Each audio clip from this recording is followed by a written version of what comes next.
അല്ലാഹു ഒരു മനുഷ്യന് കൊടുക്കുന്ന അനുഗ്രഹങ്ങൾ ധാരാളമുണ്ട് എങ്കിൽ അതിൽ ഏറ്റവും പ്രധാനപ്പെട്ടത് അവരുടെ മക്കളാകുന്നു. അല്ലാഹു നമുക്ക് നൽകിയ മക്കളാണ് ലോകത്തെ ഏറ്റവും വലിയ നിഅമത്തിന്റെ അനുഗ്രഹത്തിന്റെ ഉടമകൾ. അൽ ബനൂന നിഅമുൽ വൽ ബനാതു ഹസനാത്ത്. മുസ്ലിമീങ്ങളെ, ആൺകുട്ടികൾ അനുഗ്രഹങ്ങളാണ്, പെൺകുട്ടികൾ നന്മകളുമാണ്. പണ്ഡിതന്മാർ എഴുതി വെച്ചത് കണ്ടോ? ആൺകുട്ടികൾ അനുഗ്രഹങ്ങൾ, പെൺകുട്ടികൾ നന്മകളാണ്. സന്താനങ്ങളുടെ മക്കളുടെ മഹത്വം തിരിയണോ? കല്യാണം കഴിഞ്ഞ 10-20 കൊല്ലമായി ഒരു കുഞ്ഞിന്റെ കാല് കാണാത്ത ദമ്പതികൾ അവരോട് ചോദിക്കേണ്ട സഹോദരങ്ങളെ, അവിടെ മനസ്സ് വായിച്ചാൽ മതി. ഈ കരുനാഗപ്പള്ളി പ്രദേശത്തുള്ള ഏതെങ്കിലും ഒരു ദമ്പതി, ഒരു മനുഷ്യൻ കല്യാണം കഴിച്ച 10 കൊല്ലമായിട്ട് ആ പാവങ്ങൾക്കൊരു കുഞ്ഞിന് അല്ലാഹു കൊടുത്തില്ലെങ്കിൽ അവരുടെ മനസ്സൊന്ന് വായിച്ചാൽ മതി. രാവിലെ മദ്രസയിലേക്ക് പോകുന്ന കുട്ടികളെ കണ്ടപ്പോൾ ഒരു പെണ്ണ് കരഞ്ഞു. ഭർത്താവ് ചോദിച്ചു, നീ എന്തിനാ കരയുന്നത്? മദ്രസയിലേക്ക് പോകുന്ന ആ കുട്ടികളെ കണ്ടപ്പോൾ കരച്ചിലങ്ങ് വന്നുപോയതാണ്. മുസൽമാൻ, ആ പാവങ്ങളുടെ കണ്ണുനീരും കാണണ്ട, അവിടെ മനസ്സൊന്ന് വായിച്ചാൽ അറിയാം ആരാണ് നമ്മുടെ മക്കൾ. സന്താനങ്ങൾ അല്ലാഹു നമുക്ക് നൽകിയിട്ടുണ്ട് എങ്കിൽ ലോകത്തെ ഏറ്റവും വലിയ അനുഗ്രഹവും ഏറ്റവും വലിയ ഐശ്വര്യവും നമ്മുടെ മക്കളാണ്. ആ മക്കൾ മുസ്ലിയാരാവട്ടെ, തങ്ങളാവട്ടെ, ഹജിയാവട്ടെ, ആ മക്കൾ നമുക്ക് നഷ്ടപ്പെട്ടു പോകരുത്. അവര് നമുക്ക് നഷ്ടപ്പെട്ടു പോയാൽ പിന്നെ എല്ലാം പ്രശ്നം തന്നെയായിരിക്കും. നമ്മുടെ മക്കൾ, ആ മക്കളെ കൊണ്ട് ഖുർറത്തുൽ ഐൻ, കണ്ടുകുളിർമ നമുക്കുണ്ടാവണം. എവിടെയാണ് മാതാപിതാക്കളെ? ഇവിടെയാണ് ഞാൻ പറയുന്നത്. ഈ അടുത്ത് മലബാർ ഭാഗത്ത് ഒരു കുട്ടി ഉമ്മയുടെ മുഖത്ത് ആഞ്ഞടിച്ചു. 78-80 വയസ്സ് കഴിഞ്ഞൊരു ഉമ്മയാണ്. എന്തിനാണ് അടിച്ചതെന്നറിയോ? 78 വയസ്സ് കഴിഞ്ഞ പൊന്നുമ്മയുടെ മുഖത്ത് ആഞ്ഞടിച്ചത്. അവനൊരു വീട് വെച്ചു, മാർബിൾ പതിച്ച പുതിയ വീട്. അവന്റെ ഭാര്യ പറഞ്ഞുപോയി, നിങ്ങൾ എന്താ കുറെ മാർബിൾ പതിച്ച വീടെടുത്തിട്ട് വരാന്തയിൽ പോയി നോക്കൂ, നിങ്ങളുടെ ഉമ്മയതാ മൂത്രമടിച്ച് വീട് വിടക്കാക്കിയിട്ടുണ്ട്. പെണ്ണെന്ന് പറഞ്ഞുപോയി. പെണ്ണിന്റെ വാക്ക് നല്ല രൂപത്തിലേക്കും അത് പറഞ്ഞാൽ കുറച്ച് കടുപ്പമായി പോകും. ഈ പെണ്ണ് സ്വന്തം ഭർത്താവിനോട് പറയാ, നിങ്ങളുടെ ഉമ്മയാണ് മൂത്രമൊഴിച്ച് വിടക്കാക്കിയിട്ടുള്ളത്. ഉടനെ തന്നെ ഈ ചെറുപ്പക്കാരൻ പൊന്നുമ്മയുടെ ചാരത്ത് ചെന്നിട്ട്, ഉമ്മ ഇതെന്താണ് മൂത്രത്തിലേക്ക് ചൂണ്ടിയിട്ട്, ഇതെന്താണെന്ന് ചോദിച്ചപ്പോ ആ ഉമ്മ വേദനയോടെ, 78 വയസ്സ് കഴിഞ്ഞ ഉമ്മ, എന്റെ ശബ്ദം കേൾക്കുന്ന കുട്ടികൾ, കൊല്ലം ജില്ലയിലെ മക്കളെ, ആ ഉമ്മ മോനോട് പറഞ്ഞു, മോനെ, ഉമ്മ ചുമ കൂടിയപ്പോ അറിയാതെ മൂത്രമൊഴിച്ചു മോനെ. ആ ഉമ്മയുടെ മുഖത്ത് ഈ ചെക്കൻ ആഞ്ഞടിച്ചു. ആ ഉമ്മ കസേരയിൽ നിന്ന് വീണു. എടാ, നിന്റെ കൈ പുടുക്കടിരിക്കൂല മോനെ. ഞാൻ എന്റെ കുട്ടികളോട് പറയുന്നു, മോനെ, നീ ആരുടെ മുഖത്താണ് മോനെ അടിച്ചത്? ആരുടെ മുഖത്താണോ നീ കൈ വെച്ചത്? നിന്റെ കൈ പുടുക്കടിരിക്കൂല മോനെ. നീ ജീവിക്കുകയുമില്ല, മരിക്കുകയുമില്ല. ആരുടെ മുഖത്താണ് നീ കൈവച്ചത്? വാപ്പയുടെ മുഖത്ത് കൈവച്ചവരുണ്ട്, ഉമ്മയുടെ മുഖത്ത് കൈവെക്കുന്നവരുണ്ട്. ഇവിടെയാണ് ഞാൻ എന്റെ കുട്ടികളോട് പറയുന്നത്. മലീമസമായ ചുറ്റുപാടിൽ മാതാപിതാക്കളെ ഒരു വാക്കുകൂടെ പറയട്ടെ. അല്ലാഹു നമുക്ക് നൽകുന്ന അനുഗ്രഹങ്ങൾ ധാരാളമുണ്ട് എങ്കിലും പ്രധാനപ്പെട്ട നമ്മുടെ മക്കൾ തന്നെയാണ്. ആ മക്കൾ നമുക്ക് നഷ്ടപ്പെട്ടു പോകരുത്. ശബ്ദം കേൾക്കുന്ന കൊല്ലം ജില്ലയിലെ ആൺകുട്ടികളോടും പെൺകുട്ടികളോടും ഞാൻ ഒരു വാക്ക് പറയട്ടെ മോനെ. എടുക്കുന്നു പറയുന്നു, ചിലത് ഇവിടെ പറയാനുണ്ട്. പ്രസ്ഥാന കുടുംബം സംഘടിപ്പിച്ചൊരു മജ്‌ലിസ് ആയതുകൊണ്ട് എനിക്ക് പ്രസ്ഥാനവുമായി ബന്ധപ്പെട്ട് ചിലത് ഓർമ്മപ്പെടുത്താനുണ്ട്. ഞാൻ എന്റെ ആൺകുട്ടികളോടും പെൺകുട്ടികളോടും ഒരു വാക്ക് പറയുന്നു, മോനെ, നബി തങ്ങളോട് പഠിപ്പിക്കുന്നത്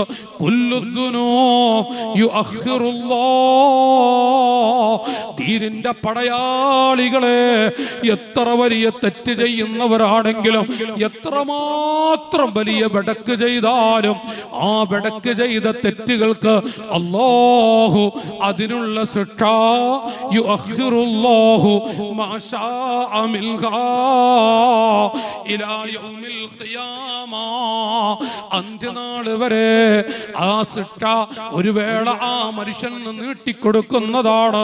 ഇല്ലാ ഉഖൂഖൽ വാലിദൈൻ, മാതാപിതാക്കളുടെ മനസ്സ് വേദനിപ്പിക്കുന്ന, മാതാപിതാക്കളുടെ മുഖത്തൊന്ന് കൈവച്ചവൻ, മാതാപിതാക്കളുടെ കൽബൊന്ന് പൊട്ടിച്ചവൻ, ആ മനുഷ്യനോ എന്റെ പൊന്നുമക്കളെ ഫഇന്നല്ലാഹ യുഅജ്ജിലുഹു ലിസ്വാഹിബിഹി ഫിൽ ഹയാതി ഖബ്ലൽ മമാത്.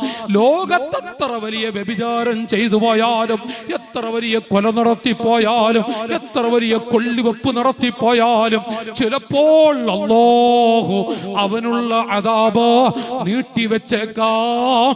ഉമ്മയുടെ മുഖത്ത്, വാപ്പയുടെ മുഖത്തെങ്ങാനും കൈവിരൽ അനക്കിക്കൊണ്ടൊരു വേദന ഉണ്ടാക്കി കഴിഞ്ഞാൽ, ഇവിടെ നിന്ന് മരിക്കുന്നതിന് മുമ്പ് ഫിൽ ഹയാതി ഖബ്ലൽ മമാത്, മരിക്കുന്നതിന് മുമ്പ് ഇവിടെ വെച്ച് അല്ലാഹു നിനക്ക് നൽകിയിട്ടേ നിന്നെ റബ്ബ് മരിപ്പിക്കുകയുള്ളൂ, പള്ളിക്കാട്ടിൽ കിടക്കേണ്ടി വരികയുള്ളൂ. സുബ്ഹാനല്ലാഹ്. അല്ലാഹു ഒരു മനുഷ്യന് കൊടുക്കുന്ന അനുഗ്രഹങ്ങളിൽ ധാരാളമുണ്ട് എന്ന് പറയുമ്പോൾ അതിൽ പ്രധാനപ്പെട്ട മക്കളാണ് ആ മക്കൾ. ആ മക്കളോടാണ് റസൂലുള്ള പറയുന്നത്, എത്ര വലിയ വേണ്ടാത്തരം സംഭവിച്ചാലും ചിലപ്പോൾ ശിക്ഷ നീട്ടിവെക്കും.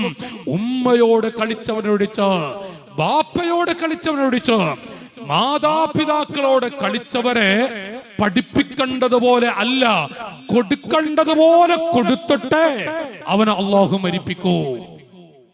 മുഹമ്മദുർ റസൂലുള്ളാഹി. ചൊല്ലു സഹോദരങ്ങളെ, മുഹമ്മദ് മുസ്തഫ ഫൗക കുല്ലി ഫുജൂരിൽ ഫുജൂർ, ഫൗക കുല്ലി ഫുജൂരിൽ ഫുജൂർ.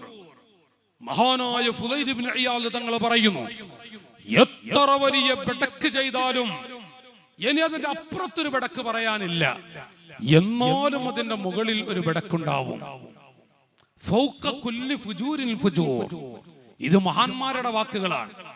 എത്ര വലിയ വൃത്തികേട് ചെയ്താലും അതിന്റെ മുകളിൽ ഒരു വൃത്തികേട് അവന് ചെയ്യാനുണ്ട്. എന്റെ അനുജാ, ഹത്താ യഉഖർ റജുലു വാലിദൈ, മാതാപിതാക്കളെ ഒരു സെക്കൻഡ് വേദനിപ്പിച്ചാൽ ഇനി അതിന്റെ മുകളിൽ ഒരു ബടക്ക് എന്ന് പറയാനില്ല. ഒരു മിനിറ്റ് എന്നല്ല പറയുന്നത്, ഒരു സെക്കൻഡ് ഞാനെങ്ങാനും ഈ വഅദ് പറയുന്ന മുസ്ലിയാരെങ്ങാനും എന്റെ ഉമ്മ, എന്റെ ഉപ്പ, ആ പച്ച പാവങ്ങളെ അല്പസമയമെങ്ങാനും ഒരു വേദന ഉണ്ടാക്കി കഴിഞ്ഞാൽ ഇനി ഇതിലും വലിയ ബടക്ക് എന്റെ ജീവിതത്തിൽ എണ്ണിക്കാണാൻ അല്ലെങ്കിൽ കണക്കാക്കാൻ കഴിയുകയില്ല. ഫുളൈൽ ഇബ്നു ഇയാദ് തങ്ങൾ പറയുന്നു, എന്റെ അനുജാ, ബുക്കാഉൽ വാലിദൈൻ, ബുക്കാഉൽ വാലിദൈൻ, മാതാപിതാക്കളെങ്ങാനും ഒരു മകന്റെയോ മകളുടെയോ കാരണം കൊണ്ടൊരു തുള്ളി കണ്ണീരൊടുക്കിയാൽ ഹിയ മിൻ അക്ബറിൽ കബായിർ, അത് വന്തോഷത്തിൽ പെട്ടതാണ്. ഹിയ മിൻ അക്ബറിൽ കബായിർ, അത് വന്തോഷത്തിൽ പെട്ടതാണെന്ന് പണ്ഡിത ലോകമാണ് എഴുതി വെച്ചിരിക്കുന്നത്. മിനൽ കബായിർ ലഅനല്ലാഹ്, ലഅനല്ലാഹ്. മുസ്ലിം സമുദായമേ, അല്ലാഹു ശപിച്ചിട്ടുണ്ട്. ഫഅലൈഹി ലഅനത്തുല്ലാഹ്, അല്ലാഹുവിന്റെ ശാപമുണ്ട്, ലഅനത്തുണ്ട്. ആരാണെന്നറിയോ? മൻ സബ്ബ വാലിദൈ, മൻ സബ്ബ വാലിദൈ. മാതാപിതാക്കളെ ചീത്ത പറയുന്നവര്, മാതാപിതാക്കളെ വെറുപ്പിക്കുന്നവര്, മാതാപിതാക്കളെ വിഷമിപ്പിക്കുന്നവര്, അവര് ശാപത്തിന്റെ ഉടമകളാണ്, ലഅനത്തിന്റെ ഉടമകളാണ്. ചൊല്ലടേ മുഹമ്മദ് മുസ്തഫ. എന്തിനാണ്? രണ്ട് ചരിത്രം പറഞ്ഞാൽ, ഈ കൊല്ലം ജില്ലയിൽ വന്നിട്ട് 2 മണിക്കൂർ തികച്ചു പോകാൻ അറിയാത്തവനല്ല ഈ വിനീതൻ. കരുനാഗപ്പള്ളിയില് 92, 93 കാലയളവിൽ ഞാൻ വഅദ് പറഞ്ഞു ഓർക്കുന്നുണ്ട്. അന്നൊക്കെ മിനിമം 7 ദിവസം വഅദ്, 7 ദിവസം വഅദ്. നമ്മുടെ ഫദലുല്ല ഉസ്താദ് ഹാഫിദ് ഫദലുല്ല വലിയ ആലിമാണ്, മുവഫഖാണ്. ഒരുപാട് ഹാഫിദീങ്ങളെ വളർത്താൻ ഭാഗ്യം ലഭിച്ച ഒരു കുട്ടിയാണ്. അവരൊക്കെ പഠിക്കുന്ന കാലത്ത് അതുപോലെ തന്നെ ഷാജഹാൻ ഉസ്താദ് നുജൂം മുസ്ലിയാരെ പോലെയുള്ള അള്ളാഹു ഒരു കുട്ടി ഇന്ന് പള്ളിക്കാട്ടിലാണ്. ആ കുട്ടിയുടെ ഖബർ അള്ളാഹു പ്രകാശിപ്പിക്കട്ടെ, സ്വർഗത്തോപ്പാക്കട്ടെ. ഞാൻ പറയുന്നത് പഠിക്കുന്ന കാലത്ത് ഞാൻ ഇവിടെ വന്ന് വഅദ് പറഞ്ഞത് ഓർക്കുന്നുണ്ട്. അവരെ പോലെയുള്ളവർ രണ്ട് ചരിത്രം പറഞ്ഞാൽ മണിക്കൂറുകൾ തികക്കാൻ അറിയാത്തവരല്ല ഈ വിരീതൻ. വളരെ വിഷമകരമായ, എല്ലാവരും മക്കൾ ഇല്ലായിരുന്നുവെങ്കിൽ ഇല്ല എന്ന വിഷമല്ലേ ഉള്ളൂ എന്ന് ചോദിച്ച ഹാജിമാരന്റെ ഓർമ്മയിലുണ്ട്, അറിവിലുണ്ട്. ഉസ്താദെ മക്കൾ ഉണ്ടായിപ്പോയല്ലോ എന്ന് പറഞ്ഞ് കണ്ണീരൊടുക്കുന്ന പിതാക്കളെ കണ്ടിട്ടുണ്ട്. കാരണം എന്താണ് കോവിഡ് കാലത്തിന് ശേഷം പ്രത്യേകിച്ചും എന്തൊക്കെയോ ആയിരിക്കുകയാണ്. രാത്രി 1 മണി 2 മണി 3 മണിക്ക് പോലും വീട്ടിൽ അണയാതെ വാട്സപ്പിലൂടെയും എന്തൊക്കെയോ നോക്കിയിട്ട് ആയുസ് തുലക്കുന്ന, ഞാൻ അത്രേ പറയുന്നുള്ളൂ, നഊദു ബില്ലാഹ്. എന്തൊക്കെയോ കോഴിക്കോട്ടിൽ നിന്ന് ട്രെയിൻ കയറി കൊല്ലം ജില്ലയിൽ കൊല്ലത്ത് വന്നിറങ്ങിയാലും തൊട്ടടുത്തിരിക്കുന്നവരുടെ മുഖം കാണാത്ത, അവര് വേറെ ലോകത്താണ്. തൊട്ടടുത്തിരിക്കുന്നവരുടെ മുഖം കാണാത്ത കുട്ടികളെ ഇന്ന് കാണാനുണ്ട് എന്നർത്ഥം. അത്ര പറഞ്ഞാൽ മതി. അടിമപ്പെട്ടു പോയി മറ്റു പല വിഷയത്തിനുമായി. ചില കുട്ടികൾ അവർക്ക് 4-5 മണിക്കൂർ അവരുടെ മുടിയുമായി കളിച്ച്, അല്ലെങ്കിൽ 24 മണിക്കൂറും മുടിയുമായി കളിച്ചിട്ട് നഊദു ബില്ലാഹ് ആയുസ് തുലക്കുന്ന മക്കളെ കാണാം. വേറെ ചില കുട്ടികളോ ഈ വാട്സപ്പിലൂടെ തുലക്കുന്ന ബുദ്ധികൾ വ്യാപിച്ചോണ്ട്, ഞാൻ വേണ്ട എന്നല്ല, 1 മിനിറ്റ് മതി ജീവിതം നശിക്കാൻ. അതുപോലെ തന്നെ വാട്സപ്പ് കൊണ്ട് തന്നെ നന്നാവാനുള്ള വഴികളുമുണ്ട്. നന്നാവാൻ വഴികളുണ്ട്, വെടക്കാകാൻ 1 മിനിറ്റ് പോലും വേണ്ട. പക്ഷേ മുസ്ലിം ഉമ്മത്തിലെ പൊന്നുമക്കളാണ് മാതാപിതാക്കൾ മോളെ മോനെ എന്ന് വിളിക്കാൻ നോക്കൂ. നിങ്ങൾ 20 ലക്ഷം മുടക്കിയിട്ട് എന്റെ കുട്ടി ഇന്ത്യ വിട്ട് പഠിക്കാൻ പോയി എന്ന് ഒരു ഹാജി അഭിമാനത്തോടെ പറഞ്ഞു. ബഹുമാനപ്പെട്ട ശൈഖുന പൊന്മള ഉസ്താദ് അഭിമന്യ ഗുരുവിനോട് ഒരു ചെറുപ്പക്കാരൻ വന്ന് പറഞ്ഞു, ഒരു മനുഷ്യൻ, ഒരു ഹാജി വന്ന് പറഞ്ഞത് ഓർക്കുകയാണ്. ഉസ്താദേ, അൽഹംദുലില്ലാ മോനിപ്പോ ഇന്ത്യ വിട്ട് പഠിക്കാൻ പോയിട്ടുണ്ട്. 20 ലക്ഷം മുടക്കിയാൽ എന്താ, ഒരു വസ്തു വിറ്റിട്ടാ പറഞ്ഞയച്ചത്. പിന്നെ അതേ മനുഷ്യൻ വന്ന് വീണ്ടും അൽഹംദുലില്ലാ പറഞ്ഞത് 10 ലക്ഷം വീണ്ടും കൊടുക്കേണ്ടി വന്നു, 30 ലക്ഷം. എന്നിട്ടെന്താ, അൽഹംദുലില്ലാ. മൂന്നാമതാ മനുഷ്യന് കണ്ണീരൊടുക്കി വരുന്നുണ്ട് ഉസ്താദിന്റെ അരികിൽ. ഉസ്താദെ, മരിക്കാൻ വല്ല വടിയുണ്ടോ? അപ്പൊ എന്താ ചോദിച്ചപ്പോ അവനൊരു വേഷപ്പെണ്ണായിട്ട് വീട്ടിലേക്ക് വന്നിട്ടുണ്ട്. എന്താ ആവേശം എന്നറിയാം നമ്മളെ ആജിമാർക്കൊക്കെ. ചൈനയിലേക്ക് പഠിക്ക, റഷ്യയിലേക്ക് പഠിക്ക. എന്താ മോനെവിടെ? മോൻ റഷ്യയിൽ. മോളെവിടെ? മോള് എത്യോപ്യയിൽ. എത്ര എന്താ അഭിമാനമുള്ള വാക്കുകൾ അറിയോ? പെൺകുട്ടിയെ കുറിച്ച് മോളെവിടെ ചോദിച്ചാല് ഞാനത് പഠിപ്പിക്കണ്ടെന്നല്ല കേട്ടോ, സ്ഥാപനം നടത്തുന്നവരാണ് ഞാനൊക്കെ. നല്ലതുപോലെ മക്കളെ പഠിപ്പിക്കണമെന്ന് വാശി പിടിച്ച് പ്രസംഗിക്കുന്നവർ മാത്രമല്ല, ധാരാളം കുട്ടികളെ പഠിപ്പിക്കുന്നവരുമാണ് ഈ വിനീതൻ. അങ്ങനെ ഉമറാക്കൾ, യുവാക്കൾ തെറ്റിദ്ധരിക്കരുത്. ദേവർശ്വര കുട്ടികൾ പഠിക്കുന്നതിനെതിരെ അങ്ങനെയല്ല കേട്ടോ, പഠിപ്പിക്കാൻ ആവേശം കാണിക്കുന്നവരാണ്. അതിൽ ലക്ഷങ്ങൾ മുടക്കുന്നവരാണ് നമ്മളൊക്കെ, അതിനുവേണ്ടി കഷ്ടപ്പെടുന്നവരാണ്. ഞാൻ അതല്ല പറയുന്നത്. പക്ഷേ ഒരു നോട്ടം വേണ്ടേ സഹോദരങ്ങളെ? 24 മണിക്കൂറും കുട്ടികളെ കുറിച്ചുള്ളൊരു നോട്ടമില്ല എങ്കിൽ ഈ ഹാജി വന്നിട്ട് ഉസ്താദിനോട് പറയുന്നു, ഉസ്താദെ, ഒരു വേശ്യപ്പെണ്ണുമായി അവൻ വന്നിട്ടുണ്ട്, അതും തറവാട്ടിലേക്ക് കയറ്റാൻ പറ്റാത്തൊരു വേശ്യപ്പെണ്ണ്. ബാക്കി പറയണ്ടല്ല, നമ്മുടെ പറമ്പിൽ ചവിട്ടിക്കാൻ പറ്റാത്തൊരു പെണ്ണ്. ഒരു പ്രശ്നമില്ല, 30 ലക്ഷം മുടക്കിയിട്ട് ഇപ്പൊ കിട്ടിയതാണ്. ഇപ്പൊ ഒരു വേശ്യപ്പെണ്ണായിട്ട് ചെക്കൻ എങ്ങനെ വന്നിട്ടുണ്ട്. മാത്രമല്ല, നോക്കു സഹോദരങ്ങളെ, ചാടിപ്പോകുന്ന പെൺകുട്ടികൾ എന്ന് പറയുമ്പോ യാതൊരുവിധ പേടിയുമില്ലാതെ നമ്മുടെ കരുനാഗപ്പള്ളി ഭാഗത്തൊക്കെ ചാടിപ്പൊക്കെ തുടങ്ങിയിട്ടുണ്ട്. ഒന്ന് മൂളി ഹബീബിങ്ങളെ, എന്നാ പിന്നെ അതനുസരിച്ചൊരു വാഴ് പറയായിരുന്നു. നിങ്ങള് ഞാനൊന്നും അറിയാതെ വന്ന് നിൽക്കാതെ കരുതരുതട്ടാ. ഞാനിപ്പോ എൻ്റെ ഒരു ഉത്തരവാദിത്വം നിലക്ക് ഇന്നലെ തൃശ്ശൂരിലാണ്, അവിടുത്തെ സാഹചര്യം പഠിച്ചിട്ടാണ് ഞാൻ വാഴത്തിന് പോയത്. ഇന്ന് കരുനാഗപ്പള്ളിയിലാണ് എങ്കിൽ ഞാൻ ഇവിടുത്തതും പഠിച്ചിട്ടാ വാഴത്തിന് വന്നിട്ടുള്ളത്. സാഹചര്യങ്ങൾ, അതിനൊന്നും എല്ലാ സംവിധാനങ്ങളുണ്ട്. ഒരാളെ വിളിച്ചാൽ, ഒരൊറ്റ ആളെ വിളിച്ചാൽ എല്ലാ വിഷയവും കിട്ടും. പക്ഷെ ആളെ പേരൊന്നും കൂട്ടൊന്നും ഇന്ന് പറയേണ്ട ആവശ്യമില്ല. അല്ലെങ്കിൽ മൊബൈലിലൂടെ തന്നെ സംവിധാനങ്ങളുണ്ട്. അപ്പൊ ഓരോ ഭാഗവും പഠിച്ചിട്ടാ വരുന്നത്. ആ മേഖല നോക്കിക്കൊണ്ടാണ് വാഴ് പറയുന്നത്. യാതൊരുവിധ പേടിയില്ല. എന്തൊരു സമാധാനമുള്ളത്. ഞങ്ങൾക്ക് വാഴ് നല്ല പറഞ്ഞുതരാം ഇൻഷാ അല്ലാഹ്. നമ്മുടെ പറയുന്നത് എന്ത് സമാധാനാണ് ഇപ്പോൾ ഉള്ളത്.